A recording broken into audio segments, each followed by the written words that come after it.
Went by Piggly Wiggly yesterday and picked up a couple of Boston butts to cook on the smoker. Put them on last night, and then we went out to dinner, came back and finished them up. I actually took them off of the grill about probably about 4 o'clock this morning, and I put them in the oven in the house on 200 degrees just to keep them warm until I got up this morning to pull them. I've had people ask about how I do the barbecue, and this is a pan here that I cooked one of the Boston butts in, and I use the pan because it catches all the juice, and the juice adds a lot of flavor back to the barbecue. And even though I've got my knife sitting there, I haven't even used it yet, but I will be using it here in just a few minutes. But as far as all of this meat here, I just had gloves on and pulled the Boston butt and put the big chunks in there, and then the magic will happen here in just a few minutes. So I thought I would just show this this little process that I do here, and basically so far all I have done is just I use the bear claws to pick the meat up out of the pan because it just falls apart, and put pieces of it at a time on the cutting board and separate the fat from the rest of it.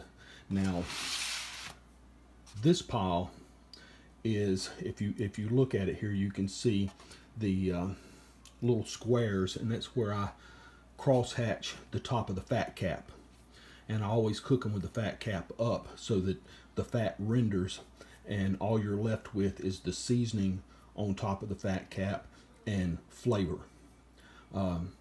Leela does not like fat in her barbecue, so all of this has come out from just picking it apart by hand. Some people will just take and pull the bone out and then just start chopping it up, and you can do that, but you're going to leave some fat and a little bit of gristle in it, even if you cook it right so that most of it renders. So the dogs appreciate the fact that I take the time to pull all of that fat out. And I'm going to show you now what I do with this part right here.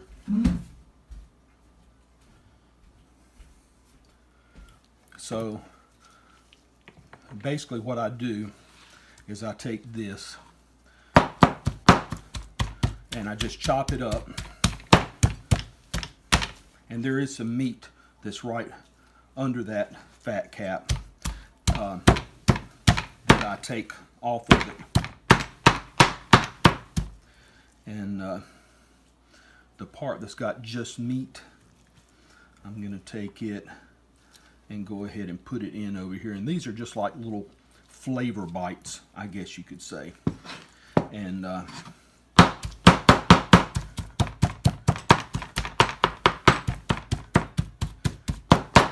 people that say they don't like fat in their barbecue don't realize how much flavor that the fat gives it, especially when it's rendered down like this and it has the smoke and the seasoning in it. But nobody's going to know this fat is in there.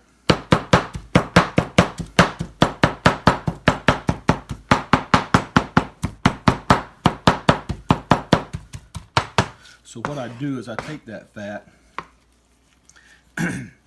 and I chop it up, and then you can see I take the side of the blade and I pull all of that fat that I just chopped up across the board, and what that does, it breaks it up into just a paste. Now you're starting to see, you can actually see the little pieces of meat that was in there, but you really can't see the fat.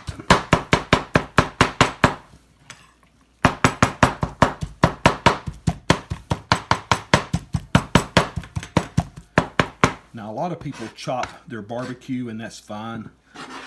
Chopped barbecue is fine. But really and truly, if you cook your barbecue the way it's supposed to be cooked, or the way I like it, I'm not going to say the way it's supposed to be cooked, because everybody has their own taste, but it literally just pulls apart by hand. So now all of that is basically just a paste, and when I mix that in with the barbecue, you are not even going to know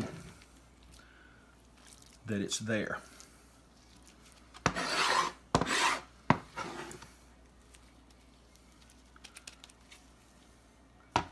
Okay, so now what I'm going to do is I'm going to move this cutting board off to the side here just a little bit, so that I can put this pan here in front of you so you can see what I do.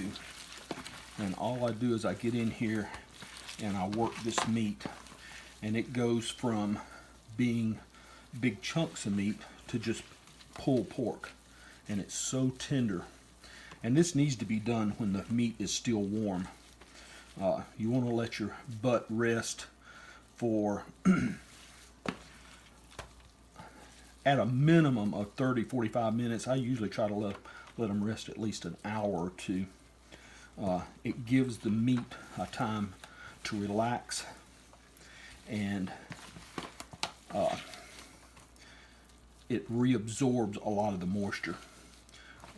Mistake that I made when I first started doing barbecue is I would pull the butts off the grill, and I was so excited to taste them, and I would immediately start pulling the meat, and the meat was so hot that, you know, I had to use these bear claws here, because you couldn't stand it with your hands. It was so hot. Now this is, and I hope you can see this in the camera, this is the secret right here. Put your stopper in the top of it, and that keeps grease from going up into here when you pour it in. And I just pour what's in the pan, all the juices in the pan, and you can see here the lines. All your good juices are on the bottom, and then the fat is up here on top. So you don't want greasy barbecue, but you want the flavor. So when I pull this out, now that allows me to pour the good stuff from the bottom and mix it into the meat here. Now these butts were cooked without any, and there's just the grease left. Usually I'll wrap the butts after about 4 or 5 hours of smoke, but I didn't do that last night, and it actually keeps you from having as much juice, because a lot of it evaporates inside the cooker. If I cover the pans with aluminum foil after about 4 or 5 hours, then all of the moisture that's left in the barbecue, it just runs back down into the pan, because that aluminum foil is holding it in. And you can see this is nothing but meat.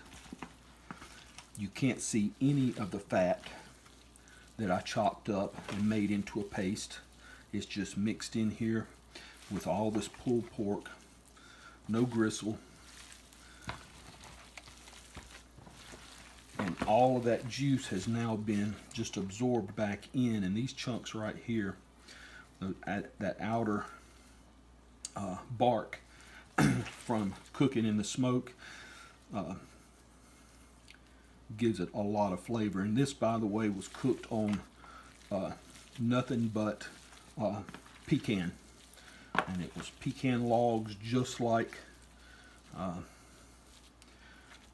you would put in your fireplace and burn. And I'll give a shout out to Philip Johnson for giving me some pecan that he had at his house. It was already cut and split. I appreciate it, and I have cooked several loads of barbecue with what he gave me. Now you can look at that. Hopefully, let me go check the camera and make sure it's in view.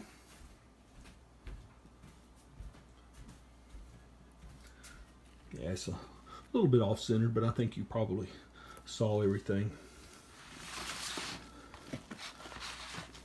You can see here how it's moist. It's got all that juice in it, and now this is ready that you can take and put in like 1 pound 16-ounce containers, just like you would buy barbecue at the store or Smithfield's or wherever.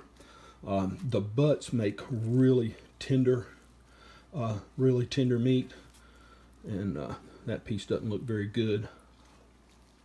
I think I better eat it so that nobody else has to. Oh man, that's so good. There's absolutely no barbecue sauce in this. It's really tender. I'm getting the light smoke from the pecan. Plenty of seasoning. The rub that I use is just kosher salt and coarse ground black pepper. Mix it 50-50, and that's what I put all over the outside of the butts. And it just gets down in and penetrates that meat, and turns out some really good barbecue. Now, part of this I'm going to take. I've still got another butt over there, and I'll grab it real quick so you can see what it looks like when it first comes off the grill. The other butt's a little bit smaller, but I'll take a pan of this to church tomorrow. We're having dinner at church tomorrow after the preaching is over, and hopefully they'll be able to enjoy it. Let me go grab the other Boston butt.